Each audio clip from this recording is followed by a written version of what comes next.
Council just voted to pass the draft budget, which included doubling the CSO force. They're going to spend $3.75 million on a program that's not been evaluated properly, has been time and time again told by community that it's going to be ineffective and actually make the situation worse. Council refuses to listen, but we will persist. Yeah. I mean, it's absolutely hilarious that, like, the mayor continues to yap on about how, like, democratic he thinks Melbourne City Council actually is, when this entire process could not have been more devoid of, like, reciprocity to what people actually care about and what they're actually saying.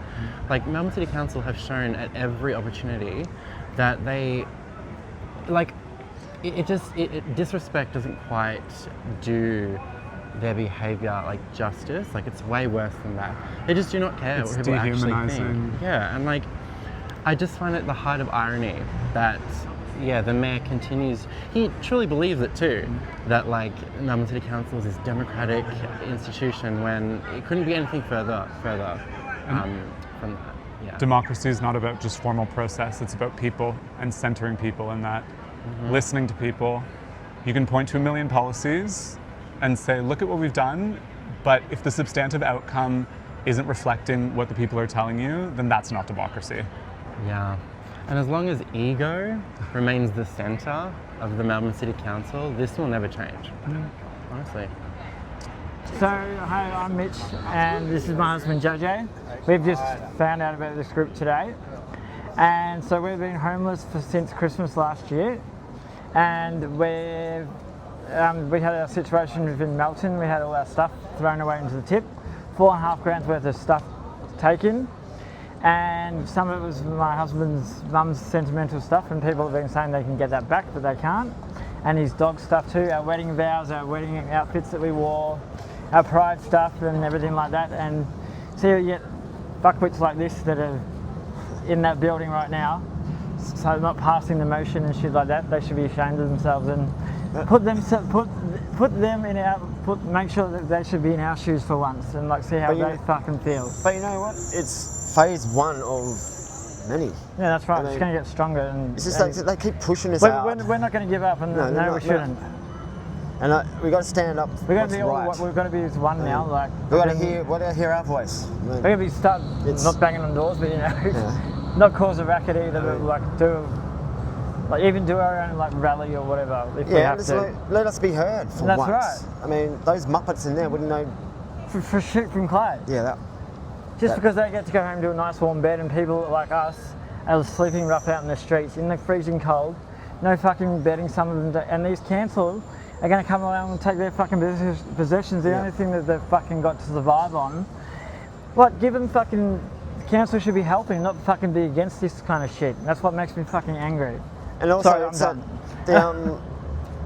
it's the violence towards them as well. Yeah, that's right. Like, if they want the crime rate to go down, fucking put people in housing and give them accommodation and stuff like that. And the silver side rate too, as well. Yep. Like, people that are vulnerable and that need housing and mental health and stuff like that. People don't want to be out in the streets with their mental health. We know a lady, not naming names, but she works at the photo booth down at Flinders Street. Like, she's 70 years old and the fucking government can't give her a fucking house. No. She's got a pacemaker in, for fuck's sake.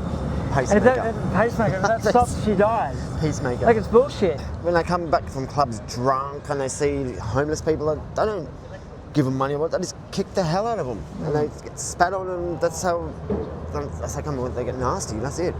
I mean, they need protection, and I'm up for it. I'm going to do it. Honestly, it's like just standing up for community, doing what's right.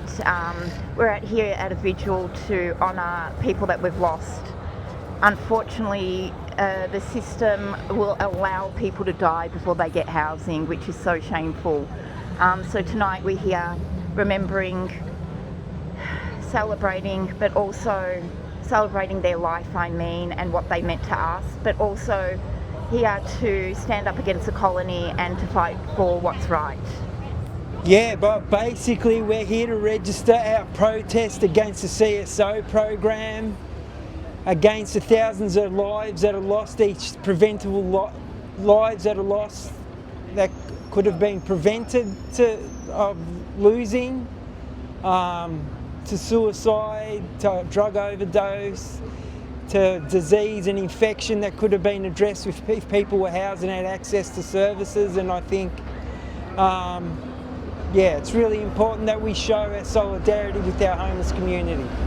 Well, it's the issue is that people are focusing on punitive measures, but really we should be remediating these issues with things like increase in public services, not slashing them, building a meaningful supply of public housing that's actually public and actually distributed fairly.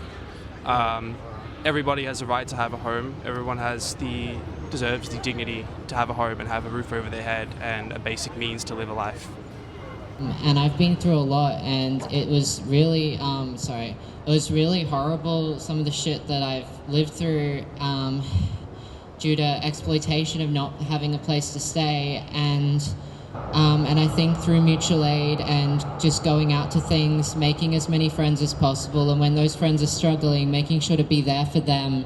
That's the way that we can keep ourselves safe. It's by staying as close together, because so many people, they don't get to make it out. They disappear and they end up, in horrible situations, exploited and sometimes killed, or they go missing and no one ever finds out. And I was always terrified of that happening to me as well when I was being trafficked and stuff.